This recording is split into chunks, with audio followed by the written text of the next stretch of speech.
How would you react if you won the lottery and you didn't even know it?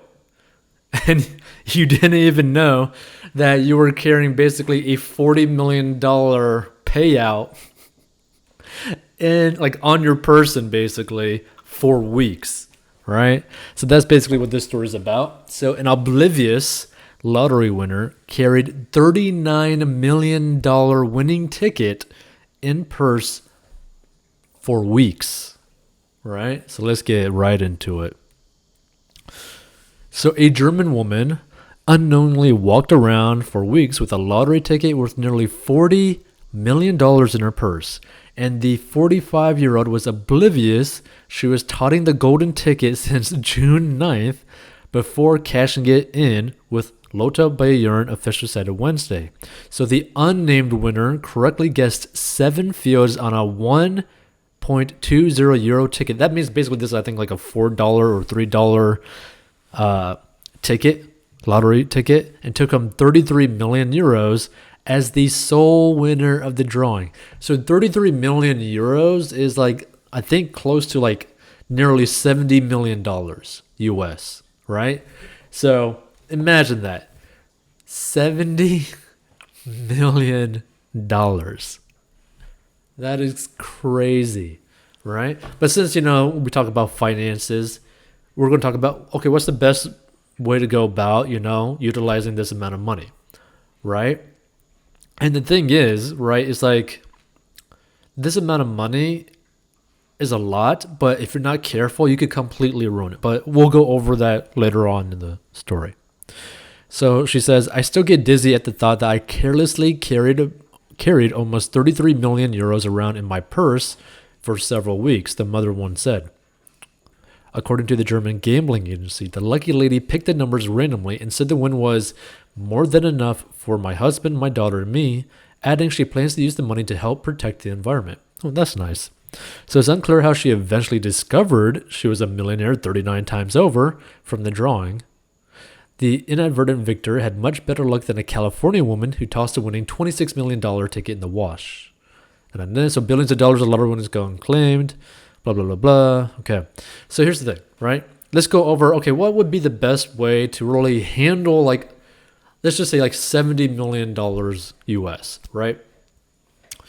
So how would you manage $70 million or basically just winning the lottery in general, right? To where like it's just a massive amount of money, right?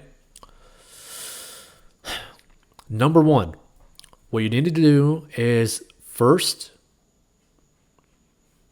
talk to a tax person, because there's going to be depending on your country, depending on your state, there's going to be so many issues when it comes to taxes that you might be thinking that you made the $70 million US, right? Or the 40 million euros or whatever it was. But in reality, after taxes, it might be like half that or like a third of that, right? So that's why you really got to make sure that your taxes is on point, because lottery winnings are typically taxed completely different. Now, there's some countries where if you win the lottery, it is 100% tax-free. It's because it's like a public service type of thing. But let's say in the United States, basically half of your winnings is basically gone. Period. End of story. Half of your winnings is gone. So, those lottery winners that that won like $100 million, yeah, that's half of it's gone. You only got like 50.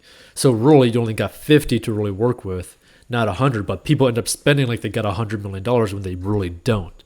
And that's like one of the biggest problems when it comes to like lottery winners losing all of their money, is that they don't even understand that they got taxes that they owe on that money. So number one, taxes. Number two, try to not talk to anyone about how much money you made.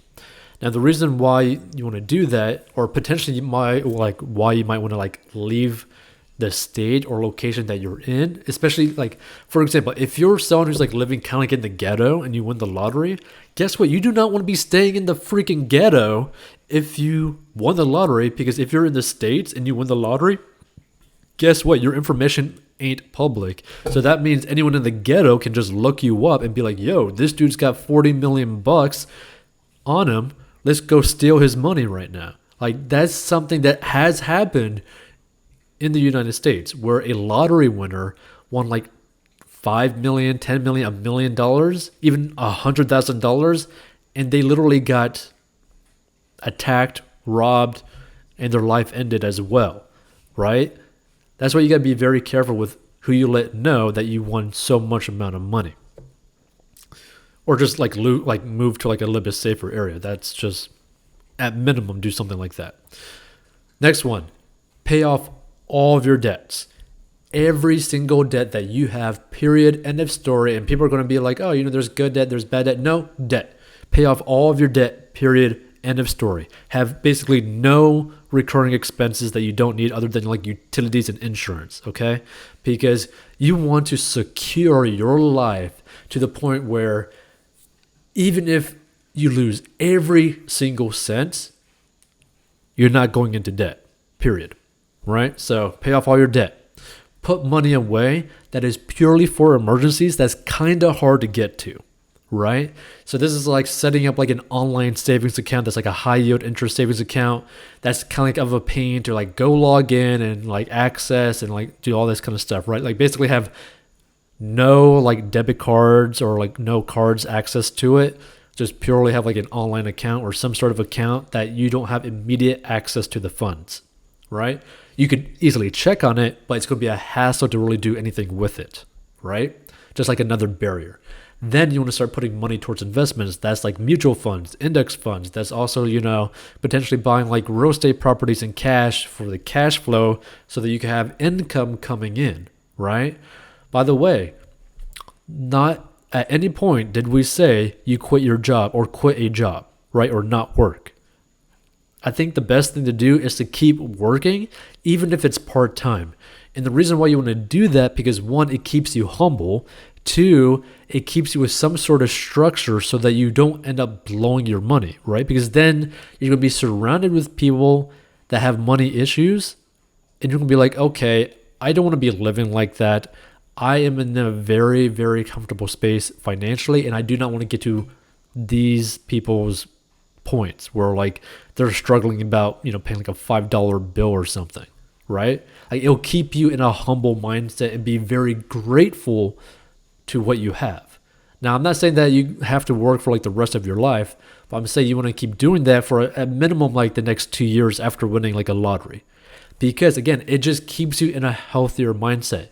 Because basically, nearly every single time a lottery winner has immediately quit their job, they've lost every single cent regardless of the winnings within like 5 to 7 years after that. But for the people that ended up at least staying onto a job for like a year, most of them tend to keep their money because they tend to be a little bit more conservative in how they spend their money. They tend to be a little bit less risk. Like they can tolerate less risk basically. But either way, feel free to give your thoughts by contacting us at 40inbox.com as to what you would do with, winning the lottery. But if you need help with mastering your money so that, let's just say that you were to randomly win the lottery and you need to know how to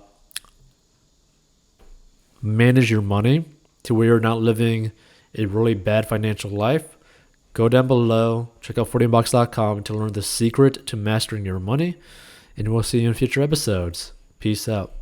By the way, imagine if you think making $70 million is awesome, hit the like button.